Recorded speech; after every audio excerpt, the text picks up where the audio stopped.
Bueno, iglesia, esta es la predicación sexta de la serie que llevamos y la vamos a titular La parábola de los talentos. Como subtítulo, un llamado a la productividad espiritual. Bueno, a propósito, hay una parábola similar en Lucas 19:11, si quiera anótela, puede compararlas, pero pues son dos diferentes, solamente que hay una que se parece mucho. Listos. Entonces, si ustedes estuvieron o vieron la enseñanza anterior a esta, que fue la de las vírgenes, la parábola de las vírgenes, pues entonces tiene un buen contexto y un buen antecedente para entender de qué trata esta también. Esta parábola es la continuación, de hecho, de lo que el Señor estaba hablando desde el capítulo 24. Comprobamos en el capítulo 24, cuando estudiamos esto en su momento, que el Señor estaba respondiendo una pregunta a los apóstoles sobre cuándo caería Jerusalén y cuándo Él volvería. Entonces Él responde de manera extensa, ¿sí? Habla de la caída de Jerusalén y luego habla de la segunda venida del Hijo del Hombre y luego habla de la parábola de las 10 vírgenes y demás. Bueno, en medio de su conversación en privado con ellos, enseñándoles sobre las cosas del fin de los tiempos, bueno, también habla la parábola de los talentos. Entonces eso es importante porque esta parábola también es una parábola del reino y también es una parábola escatológica, porque está pensando en el fin, especialmente en el juicio final. Bueno, pero es muy interesante porque ¿de qué trató la parábola de las 10 vírgenes? Básicamente, recordemos, el deber de velar. ¿Se acuerda? Ellas tuvieron reservas y cuando el Señor vino, pues ellas pudieron usar el aceite y no las tomó por sorpresa la llegada del esposo, como a las insensatas que no tenían reservas. Bueno, la parábola de las vírgenes se enfoca en el deber de velar y la parábola de los talentos nos va a enseñar cómo velar, ¿sí? ¿Qué debemos hacer mientras velamos? Y básicamente va a ser laboriosos, ser productivos, ¿sí? Esta parábola se enfoca más en la diligencia que se demanda de los hijos de Dios. Bueno, alguna vertiente teológica tristemente ha reducido esta parábola al pueblo de Israel, que en el futuro, que tal cosa y lo otro. Bueno, eso es muy triste porque esa no es la intención. Algunos piensan que esta parábola solo la aplica a Israel en un tiempo por allá, que después de la tribulación y que tal. No, eso no es la intención realmente, y es bastante triste que la reduzcan de esa manera.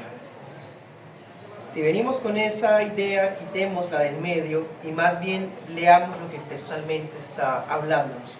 Y por eso vamos a estudiarla examinándola paso por paso y luego veremos lo que significa, como hicimos con la parábola de las 10 vírgenes. Estudiaremos entonces en dos puntos. En el primer punto, examinando el texto con su trasfondo. Vamos a desmenuzar, como siempre hacemos, para entender el contexto. En el segundo punto veremos las debidas aplicaciones para hoy, porque primero hay que entender el trasfondo, el contexto, para luego sí entender lo que quiere decir para nosotros.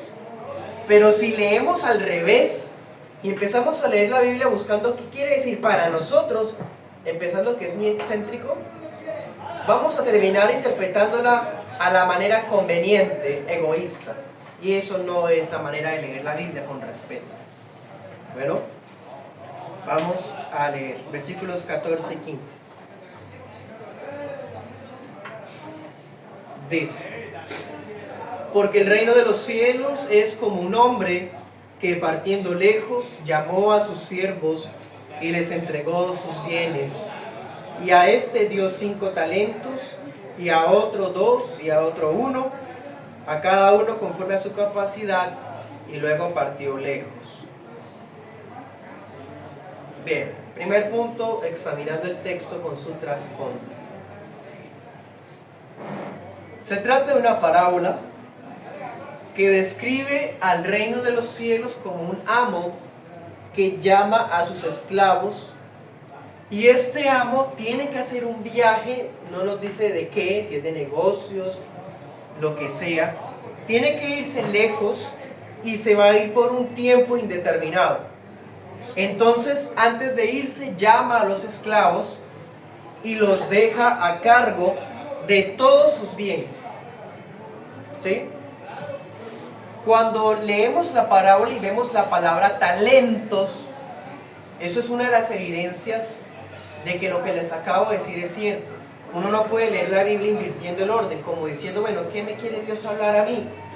Y el problema de leerlo así es que usted va a buscar no solamente su conveniencia, sino que va a pasar de largo el trasfondo. ¿Y por qué lo digo? Y creo que esta parábola lo demuestra. ¿Qué es un talento? ¿Qué va a decir la gente de hoy? No, pues talento es una capacidad, una habilidad. Yo tengo talento para la carpintería, para cantar. Yo tengo talento para administrar el dinero, para tocar un instrumento musical. Tengo talento artístico, sé dibujar muy bonito, sé pintar. Y podemos seguir. Pero bíblicamente eso no es un talento. No es eso en los talentos. Cuando las personas dicen, pasa como con la parábola anterior, aquellos que buscaban significados a cada detalle, no, es que el aceite es tal cosa. Aquí volvemos con lo mismo. Es que los talentos, ¿qué es lo que, qué talento tú estás enterrando en tu vida? No, el que usa la palabra de esa manera está realmente actuando como un motivador o un charlatán, realmente. Históricamente, y en este contexto, el talento era una medida de peso. Una medida de peso que aplicaba para cosas como el oro o como la plata. Es lo que para nosotros hoy es tonelada. Para nosotros hoy le decimos tonelada a lo que es grande, a lo que pesa muchísimo. Bueno, en esos tiempos se le decía talento a lo que pesaba muchísimo, en cuanto a peso de metales. Bueno, entonces si entendemos eso y le decimos o leemos que el amo le entrega 5 talentos a un siervo, ¿qué significa? Que le entregó una gran cantidad. Algunos piensan que se trata de plata. La Reina Valera contemporánea dice que se le dieron 5.000 monedas de plata. Bueno, aquí lo dice que es una moneda. Digamos que sea una moneda. Lo que da a entender es que es muchísima plata. ¿Sí? Muchísima plata. Al otro le da 2 y al otro le da 1. Así sea que diera un talento, uno solo es muchísima plata. Es más, un talento equivale, o en ese entonces equivalía, a 20 años de trabajo consecutivo. ¿Sabe qué es eso? Sumemos el salario mínimo diario legal y multipliquémoslo por 20 años. Bueno, ese resultado era un talento. ¿Ya me está captando? Entonces, definitivamente no tiene nada que ver con cantar con un micrófono o tener talento para X cosa, actuar. No, ¿ven lo triste que es leer la Biblia mal? En fin. Los llama a sus empleados, les encarga su cuidado el dinero, probablemente sea dinero como monedas o probablemente sea tareas asignadas con muchísimo valor. Aquí vemos que este amo es una persona riquísima porque si tiene para dar 8 talentos, pues hermanos, estamos hablando más de, algunos piensan que más de 100 años de trabajo en solo recursos, era una persona riquísima. Bueno, ¿qué más podemos resaltar de este comienzo? Ya aclaramos qué es el talento y qué no es el talento. Bueno, otro detalle. El amo reparte los talentos que son suyos como quiere. Dese cuenta, basado en su generosidad, en que él es el dueño, el propietario de los bienes, los entrega para que lo administren sus siervos. Bueno, y luego en el versículo 15 dice otro detalle. A cada uno le dio ¿qué? ¿Conforme a qué? A su capacidad. Quizás el que le dio 5 era una persona muy capaz, productiva, inteligente, ¿sí? Perspicaz, sagaz para producir. El que tenía 2 también, pero de pronto no tanto en comparación al otro. Y el que tenía 1, pues le dio conforme a su capacidad. El amo los conoce, mejor dicho. El amo le estarían sirviendo varios años, él los conocería de tal modo que sabe qué esperar de cada uno. Entonces le da a cada uno conforme pueda administrar. Bien, eso es importante. Aquí el protagonista es el amo. Uno cuando lee, eso es otro detalle. ¿Qué pasa cuando leemos al revés la parábola? Empezando que malinterpretamos talento, lo leemos excéntrico. Entonces todo gira alrededor de los siervos. Y entonces yo quiero ser ese siervo bueno y empiezo a mirar la parábola como pensando en mí mismo, ¿cuántos talentos me has dado, Señor? Y se dan cuenta de leer la escritura de manera irreverente. O suena muy de buenas intenciones, pero realmente se aleja de la verdadera intención del texto. Entonces aquí el protagonista es el amo. Va de viaje, ¿sí? Y les entrega a ellos muchísimo. Les confía demasiado, no se dan cuenta, hermanos. Ya sabemos qué significa un talento. A uno le entrega 5 talentos y se va como si nada, o sea, confía en ellos. ¿Sí? ¿Me hago entender? Confía en ellos y por otro lado espera, tiene una buena expectativa de ellos. No solamente les confía sus bienes, su plata, sabe que no lo van a robar, sino también sabe que van a producir, o sea, los tiene en alta estima. ¿Sí? Sí, cuando cambiamos el enfoque o la lectura, hallamos más sentido a la parábola.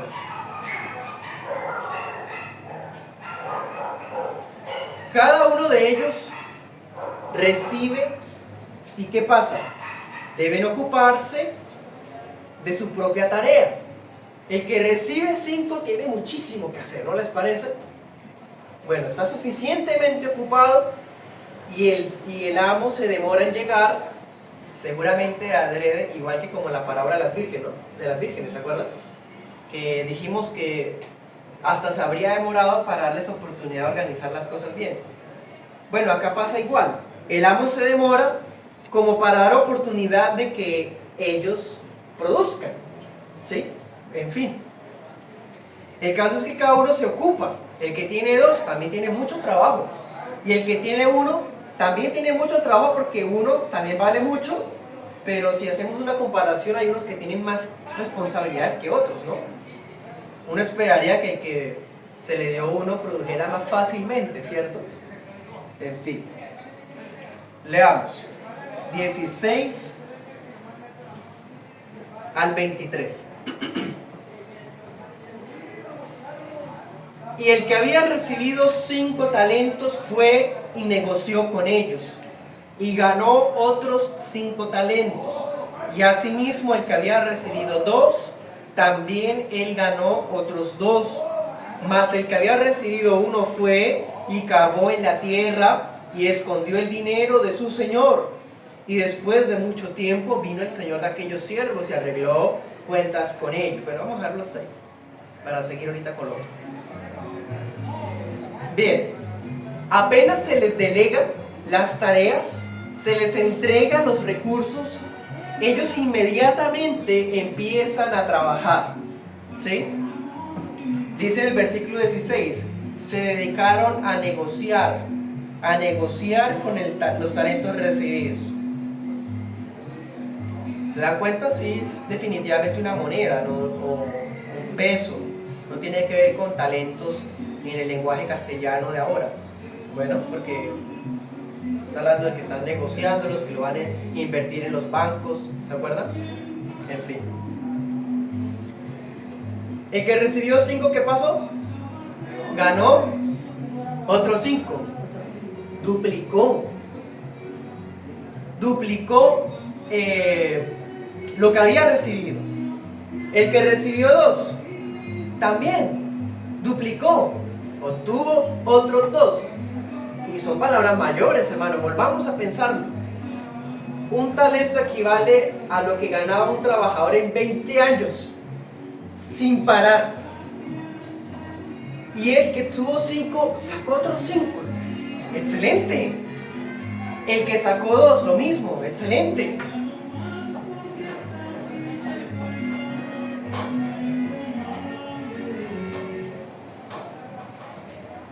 Bueno.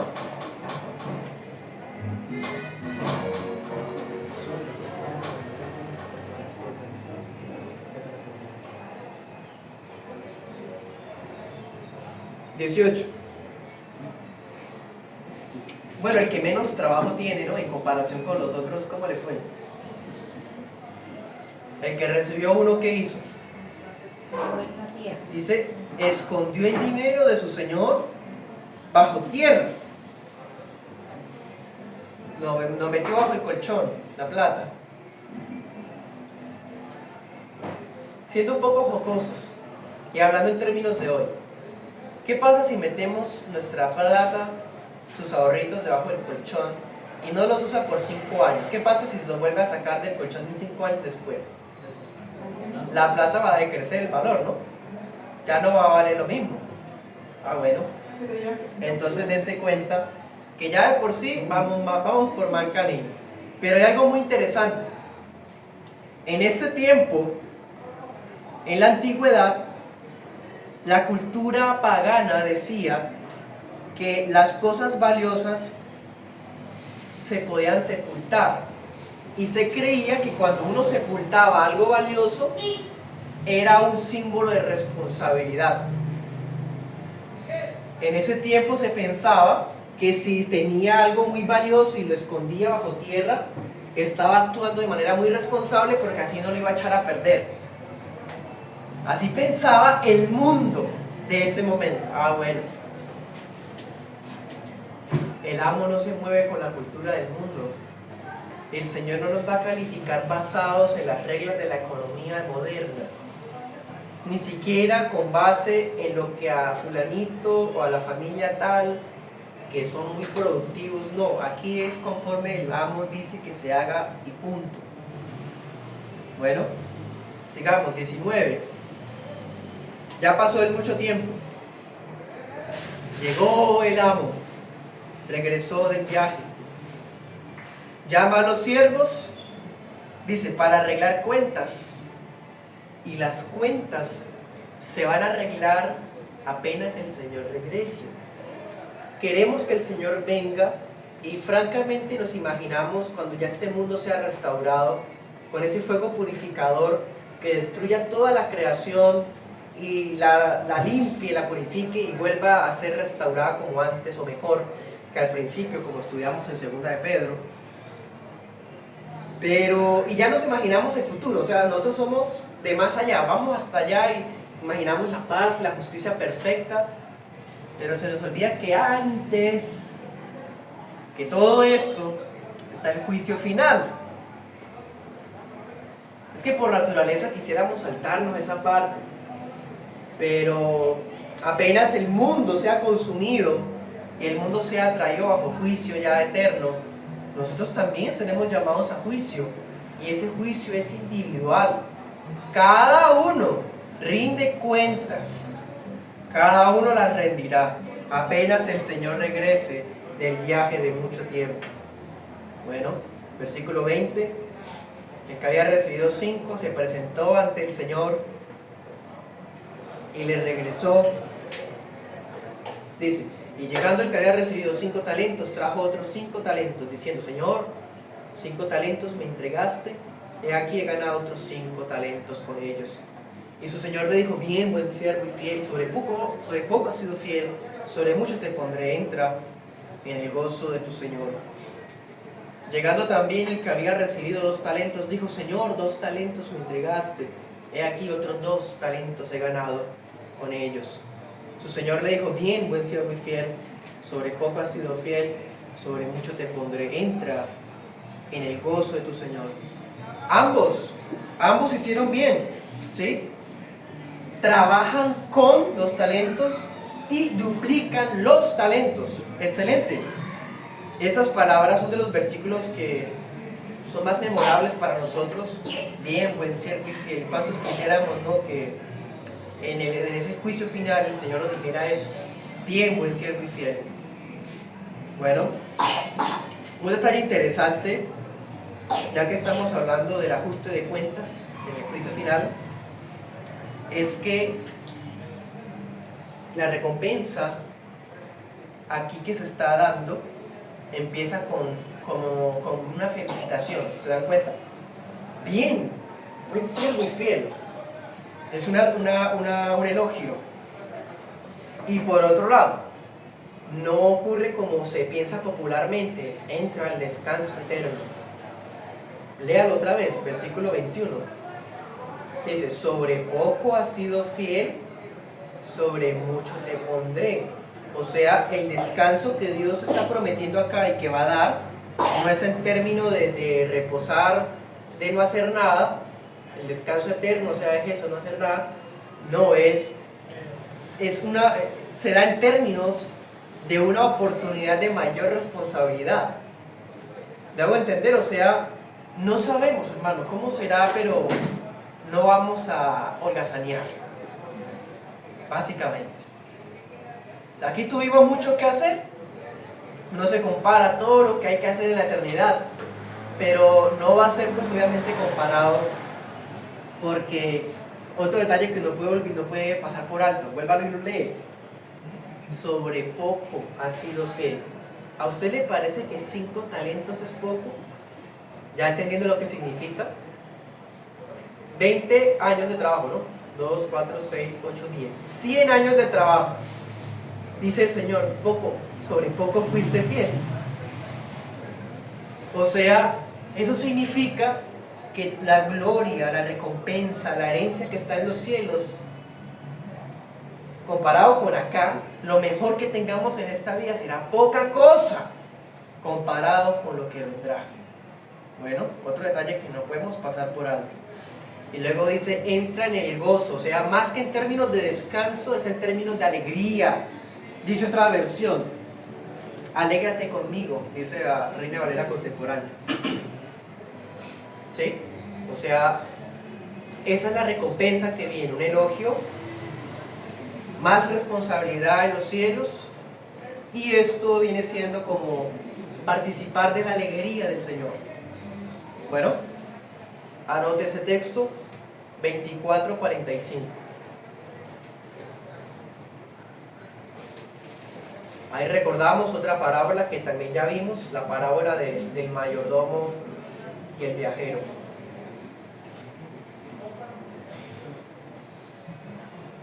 El que había recibido 2 talentos, lo mismo, entregó lo recibido más la ganancia, y el amo le dijo en las mismas palabras. Versículos 22-23. Otro detalle. Si leemos esta parábola, como les decía, de manera equivocada, al revés, o sea, el error está en leer la Biblia desde mi cultura y no estudiar la cultura de allá. ¿Sí me entienden? O sea, si yo parto desde mi propia visión, voy a interpretar mal. Tengo que entender el trasfondo para interpretar bien. ¿Qué pasaría si leemos desde nuestra cultura esta parábola? Y vemos que el que tenía 5 entrega 5. Bueno, francamente, en nuestra cultura avara, consumista, llama la atención. ¿Cómo así? O sea, se trabajó 5 talentos y se los entrega a él.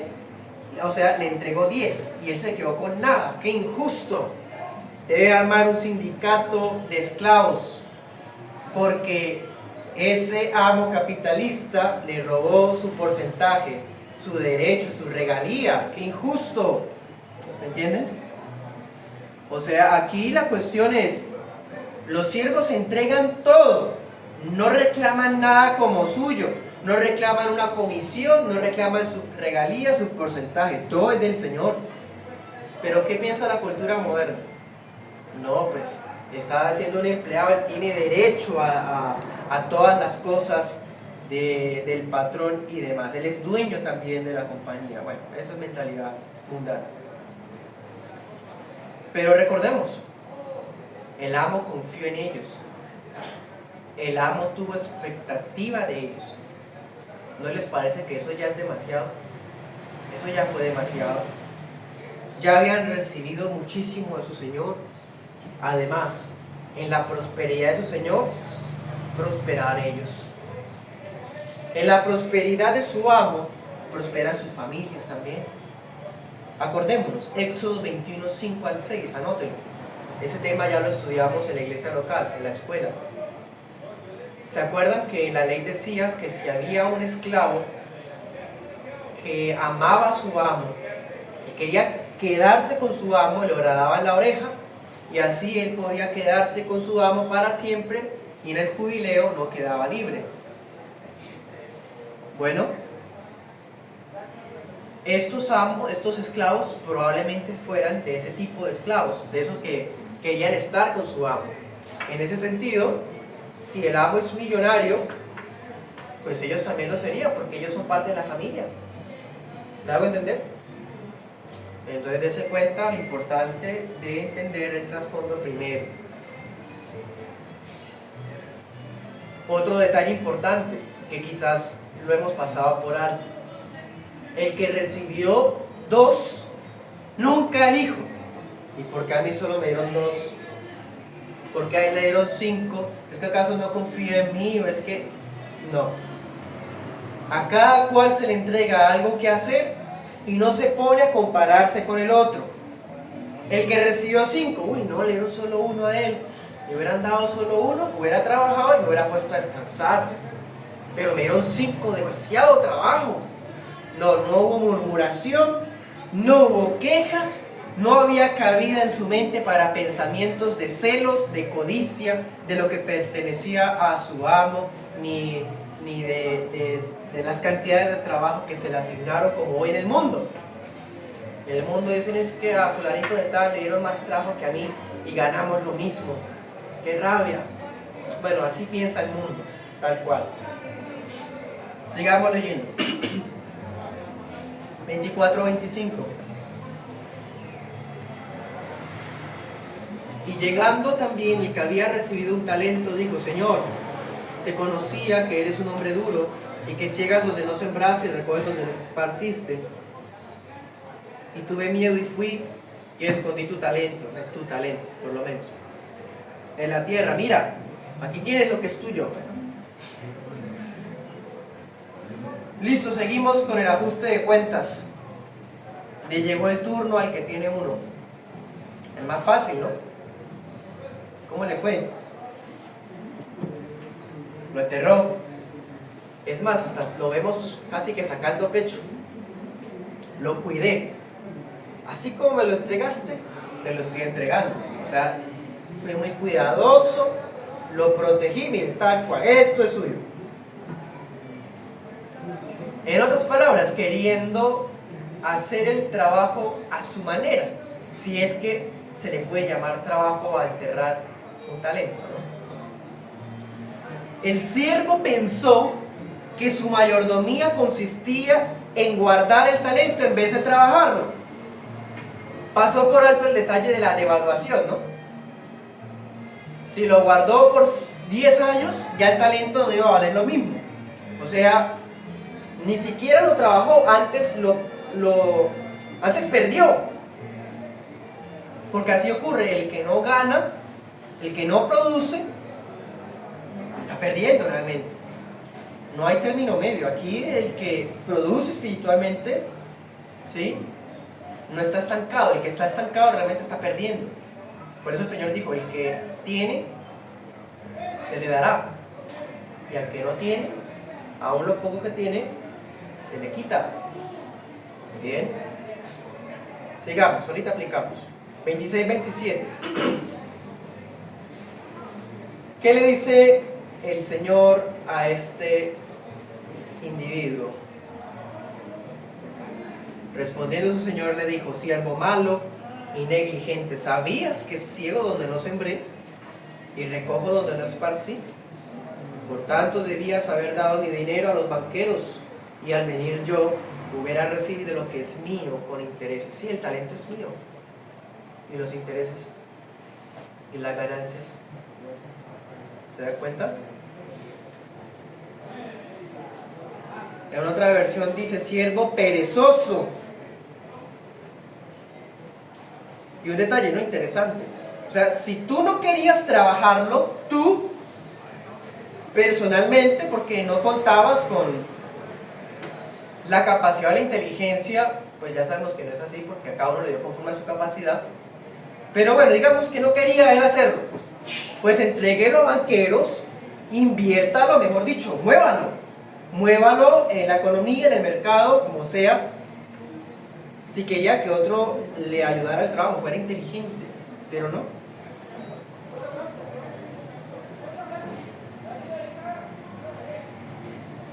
Pues saben, hermanos, hay un detalle que también no podemos pasar por alto. En la respuesta del hombre, cuando dijo en el 24: yo sé que tú eres un hombre duro, le dice el amo, le dice el esclavo al amo. O sea, tras de que no hace nada, pierde, prácticamente lo insulta, lo descalifica. Es que tú eres duro, ciegas donde no siembras, o sea, abusivo, recoge donde no esparce, ladrón. O sea, ¿cómo lo está tratando? ¿Dónde se cuenta? Entonces el amo le devuelve las palabras 26-27. Ah, bueno, no es que está aceptando que él sea así, está diciendo: bueno, si tú dices que yo era así, tenías miedo de que yo soy así supuestamente, pues entonces eso te hubiese motivado a trabajar, a poner empeño. Simplemente quería decir: no, es que usted no puede esperar que yo le duplique el talento porque usted no lo está trabajando personalmente. Eso es lo que está diciendo este esclavo grosero, negligente y perezoso. Entonces el amo, ¿qué hace, hermano? 28 al final.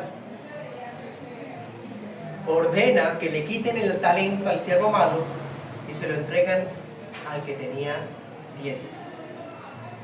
Porque al que tiene se le dará y tendrá más. Bueno, anote ese texto, Marcos 4:25. ¿Y cómo termina el siervo inútil? Conste, le dicen así, inútil. El 29, 30. Lo echaron en las tinieblas de afuera, donde será el lloro y el crujir de dientes. Algo similar a como terminó la parábola de Mateo 22:13. O sea, dése cuenta que el Señor ha usado expresiones repetidas para mostrar la conexión que hay con sus palabras, ¿sí? Listo, ya vimos el trasfondo. Casi que se nos fue la mayoría del tiempo de la predicación explicando el trasfondo. Ya vemos qué son talentos, vemos en qué consistía el trabajo, vemos lo que la gente del mundo pensaba que era enterrar, vemos la grosería del inútil y vemos el final del inútil. También vimos el final de los buenos siervos y fieles. ¿Sí? Ya tenemos suficiente, ahora sí, para aplicarlo a nuestra vida. Segundo punto, debidas aplicaciones para hoy.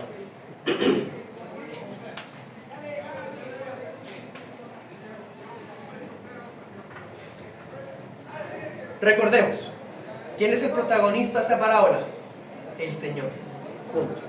Es evidente que el amo representa a Cristo, porque en Mateo 24, ¿cuál es el centro? El regreso de Cristo. Bueno, entonces es Cristo, eso no hay discusión. El Señor le entrega talento a sus esclavos, a sus siervos, como si fuera un préstamo. Ellos deben entonces recibirlo, cuidarlo, pero también multiplicarlo, ¿sí? Producir.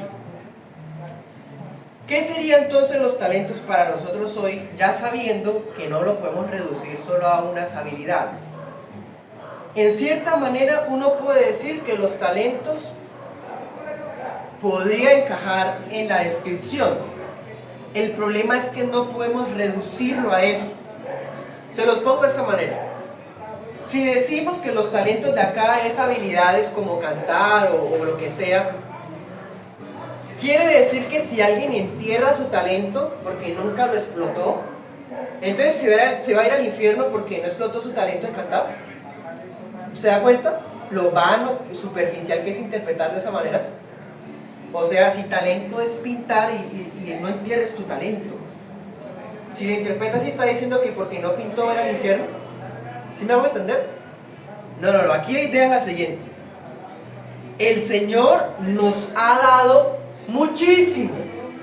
Nos ha dado salud, hijos, esposa, dinero, trabajo, inteligencia, conocimientos, uno que otra habilidad. Metámosla ahí también. Muchas cosas nos ha dado el Señor, y todo en pro de que cumplamos su voluntad y no sus sueños. El falso evangelio predica sueños, predica prosperidad material y le dice: Dios te ha dado todo para que tú te realices. No, el protagonista es el Señor, no usted. ¿Cómo está su vida siendo administrada en pro no de sus sueños, sino de los planes de Dios? Ese es el meollo de esta parábola. Sea mucho, es que yo tengo poco, bueno, tiene un talento. Es que yo tengo mucho, tiene 2 o 5. Sea mucho, sea poco, en vez de compararnos con otros, es que fulanito de tal es más fácil, porque a algunos les queda más fácil las cosas. A algunos obtenemos las cosas con más sacrificio que otros. A algunos pasamos a... Bueno, no se compare, no pierda tiempo comparándose. El buen siervo trabaja, es productivo y no se pone a compararse con los otros. De esas comparaciones nace la envidia, nacen los celos y todas las tendencias socialistas que hoy día existen. Realmente, sea mucho, sea poco, en vez de compararnos, estamos llamados a glorificar a Dios con lo que tenemos. Usted tiene poco, úselo para la gloria de Dios. Tiene más o menos, úselo para la gloria de Dios.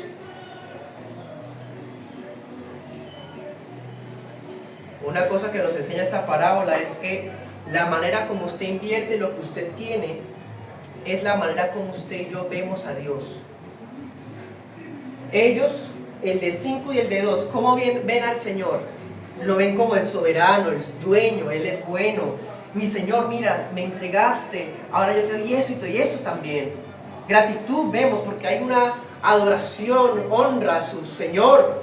Pero el otro es grosero, es que usted es duro, usted es cruel, usted es un poco abusivo, es muy dictatorial. Bueno, la manera como usted está manejando su vida hoy es lo que usted de verdad piensa de Dios. Ay, es que yo creo en Dios, claro, yo pienso muy bonito de Él y lloro todas las noches. Y la manera como usted está viviendo es realmente lo que usted piensa de Dios, no con sus palabras, es con su vida. El Señor dijo: al que tiene más se le da. Eso nos enseña que cada vez que le servimos al Señor, usamos lo que tenemos para el servicio del Señor. Usualmente, ¿Él qué hace? Nos da más. Usualmente pasa que si explotamos los dones, los recursos, los medios que Él nos ha dado, Él respalda nuestros planes.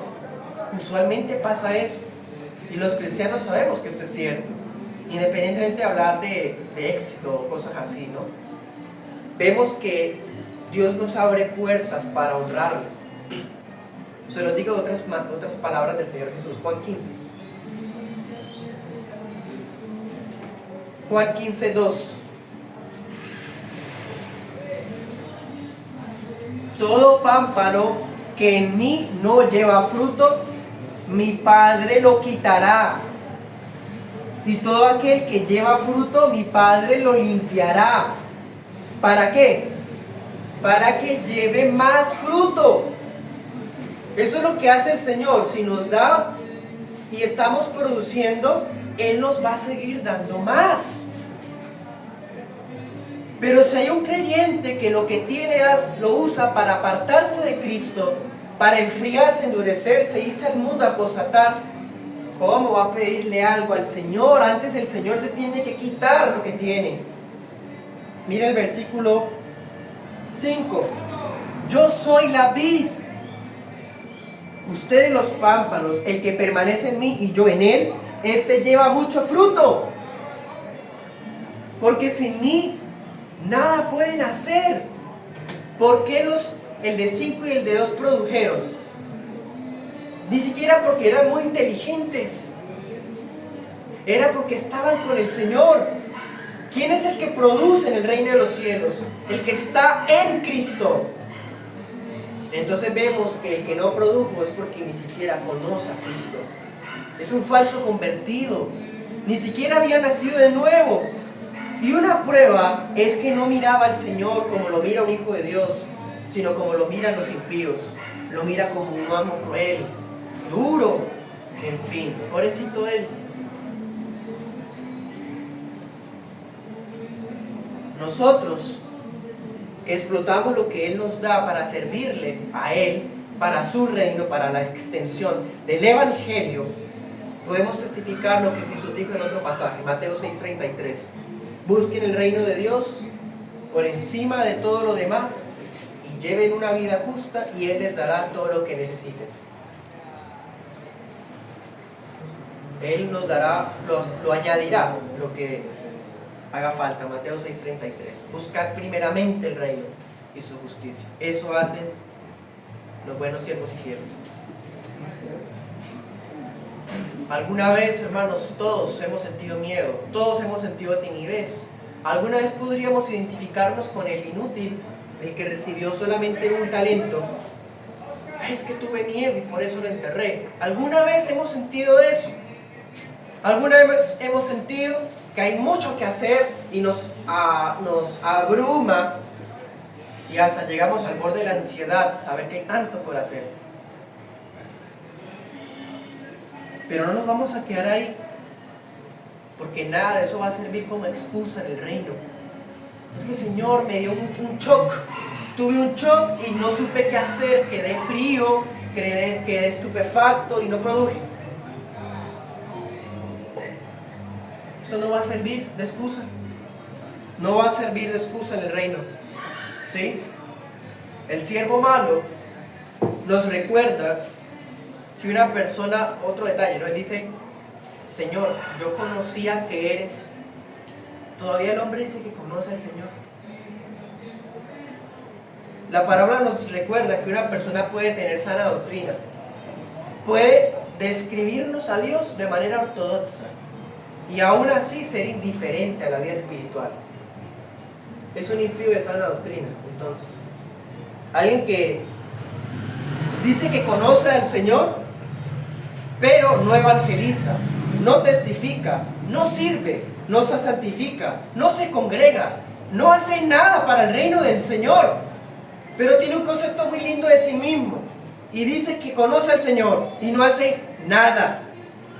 Malo, negligente e inútil. Este siervo malo, como vimos, trata de justificarse. No solamente dice que conoce al Señor, sino que lo acusa. Eso es típico, hermano, típico. El negligente siempre verá como duro al diligente o al que exige. Es que es muy duro. Bueno, es típico, el negligente siempre acusa. Eso sí tiene tiempo de murmurar, de señalar, de acusar, de culpar a otros. Tristemente. Este hombre trató al amo como si el amo fuera duro, interesado. Más bien como si se hubiera hecho rico abusando de otros. porque recoge donde no esparció. Imagínense qué es eso.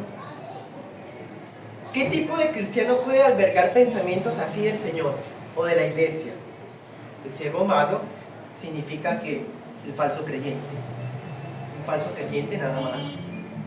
¿Sí? Ese tipo de creyentes están ocupados con sus propios intereses y no sepultan sus talentos en cuanto a habilidades, porque hasta podrán mostrarlos a todo el mundo para ganar gloria para ellos.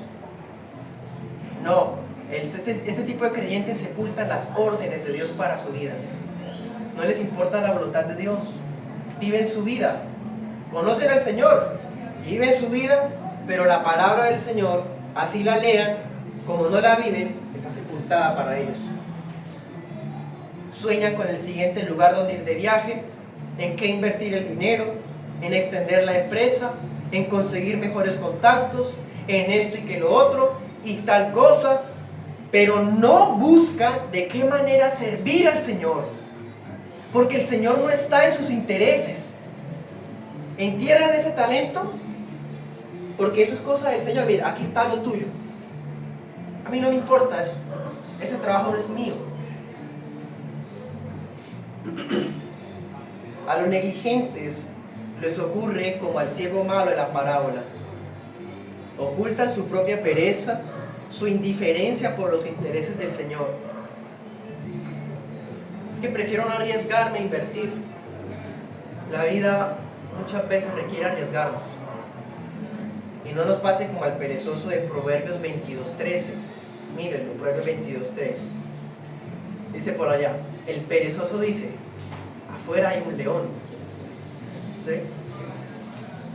En otras palabras, de pronto hago esto y lo otro y me va mal, o me matan, o quién sabe, ¿sí? El perezoso, el negligente, lo mismo, me decía el malo. Pues bien, en el juicio final, Proverbios 22:13. ¿Sí?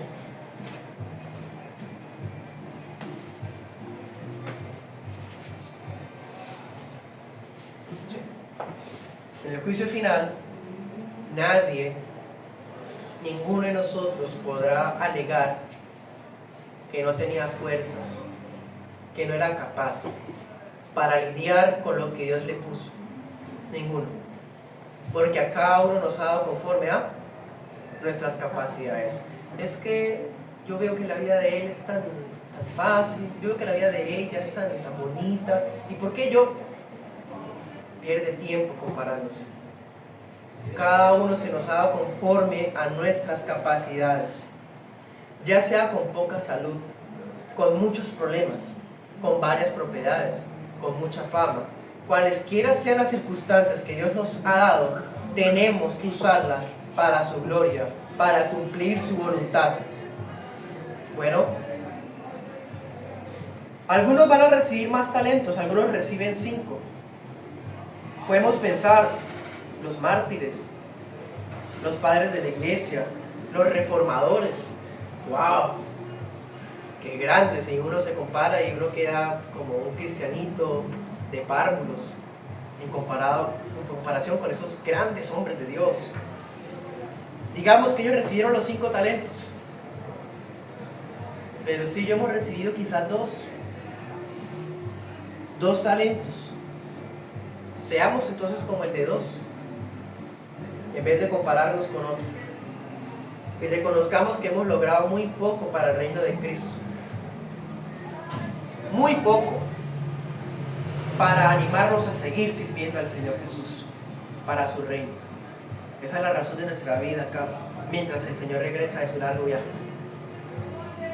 Y oremos al Señor y vivamos de tal forma que nuestros hijos lleguen a ser más útiles que nosotros para el reino de Dios. Vivamos de tal forma que nuestros hijos amen al Señor más que como la amamos nosotros. Ahí podríamos decir, Señor, me entregaste 2, te entrego otros 2. En pocas palabras, usar lo que tenemos, hermanos, así sea poquito, para su gloria. Bueno, los banqueros.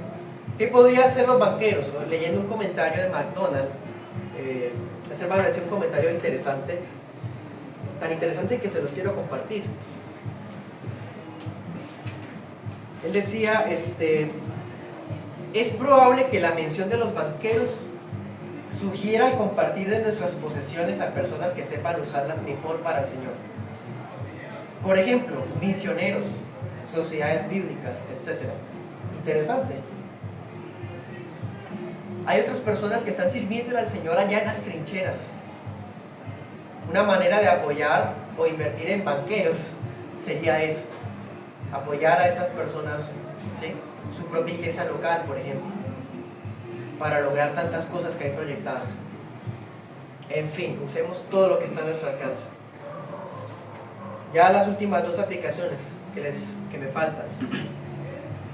¿Cuál fue el premio para el de 5 y para el de 2? ¿Hay alguna diferencia? ¿No es cierto? Los dos siervos fieles fueron recompensados lo mismo, con la misma felicitación. Eso significa que esta parábola no puede utilizarse para enseñar salvación por obras, como hacen las sectas. Es más, la calificación ni siquiera va a ser con base en cantidades. Es que usted hizo 5, dio 5, usted hizo 2, dio 2, a usted lo voy a premiar más que al otro. No, igual. ¿No le parece sorprendente? Los reformadores, los padres y los mártires, wow.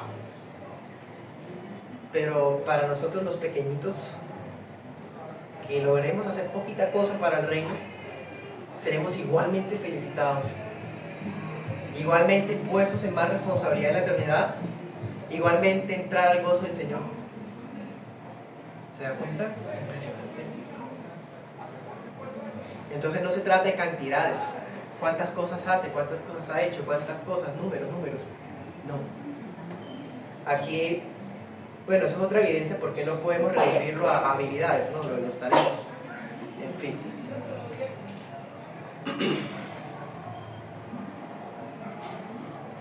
Y la última aplicación, Hebreos 11.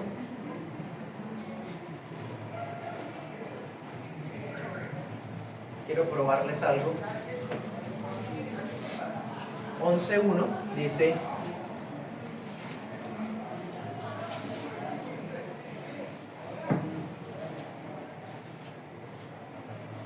es pues la fe, la sustancia, lo que se espera, la demostración de lo que no se ve. Esta traducción es más literal.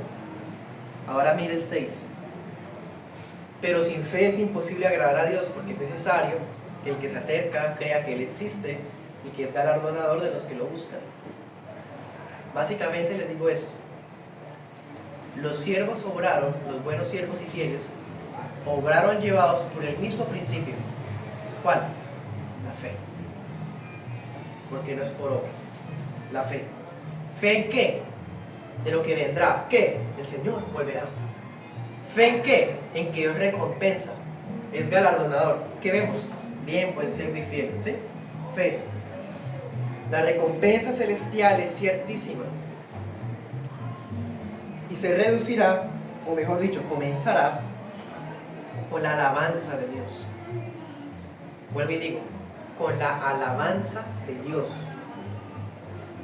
Dios alabándonos. Leámoslo porque suena muy extraño. Romanos 2. Romanos 2:29.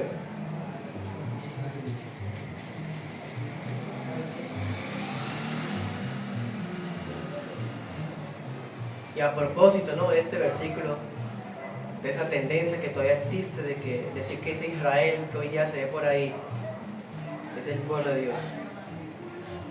Mira lo que dice tan claramente: es judío el que lo es en lo interior, y la circuncisión es la del corazón, en espíritu y no en letra, la alabanza del cual no es de los hombres, sino de Dios. Wow. ¿Quién es el que le dijo bien, buen siervo y fiel? El Señor, Dios. Bueno, Así que cualquiera sea las cosas que tengamos en la vida, sean abundantes, sean pocas, sean menospreciables en comparación con otras personas o a la opinión de otras personas, usémoslo para el Señor, ¿sí? Y eso no se comparará con lo que está reservado en los cielos para nosotros. Bueno, el Señor nos ayude, más oyendo que no estamos solos y como estamos en Cristo, por medio de la fe, vamos a lograr, efectivamente vamos a lograr decirle: Señor, me diste 2, toma otros 2. Los hijos de Dios lograremos eso, todos. Todos. Bueno.